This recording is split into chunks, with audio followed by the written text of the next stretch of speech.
It doesn't take more than a flick of the channel to realize what's going on in France. With all the unrest, everybody has a take. Everybody has something to say. In the name of free speech, of course.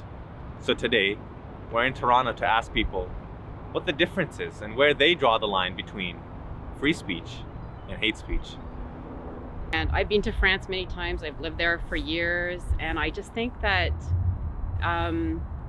they're also really instigating. Like the French, after that civics teacher was beheaded, they went out into the streets, and I understand taking power, but then they put that, cartoon back into the streets to, I think it's like a provocation. And it's not really all that different from using the N-word in terms of parallel. And yet they want to provoke, and they don't want to respect sort of the boundaries of that. For the Prophet Muhammad to be treated in this way and shown in this way is very offensive. Free speech kind of end, and where does hate speech kind of start? Yeah, I think it's a really good question, and I think that there really is a difference between the way Canadians see free speech and French people see free speech. I think in Canada, the way, at least for me, that free speech exists is that the idea that your free speech stops when it starts to impede on someone else's free speech. I think that goes greater. It's kind of freedoms in general. Your freedoms stop at the point that it impedes on someone else's freedoms.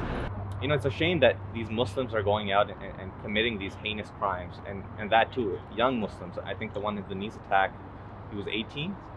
And so it's just really, it's a sad state indeed. When the ink of a pen flows freely, it can do both things. It can strike life into nations, and it can also cut deeper than swords. I just think that everybody worldwide right now is just so overloaded with bad news and sadness, and it's just such a low time in history completely. The people I think they're kind of losing it a little bit. I think they are not thinking of the consequences of what they do and how it's affecting everybody else. I think in France there's a different view, because in France the French identity supersedes everything. Being French is the most important thing. So anything that any sort of speech that would contradict what is seen as the French identity is stopped. I think that there's the idea that you have to kind of fit in the line with what the French identity is, and so the French politicians, French public in general, is much more willing to say things that would maybe be considered controversial in Canada. Like, I'm not sure if you've ever been to Paris, but I've been to Paris. Like, the districts is just, the very, very poor areas are all Algerians, and just put them in there. And there's no integration. It's a very us and them mentality. So trying to offend them as much as possible, it puts them away from what being French is. Being a French person is being white, it's being Christian. And that's the French mentality, which is not a good mentality to have.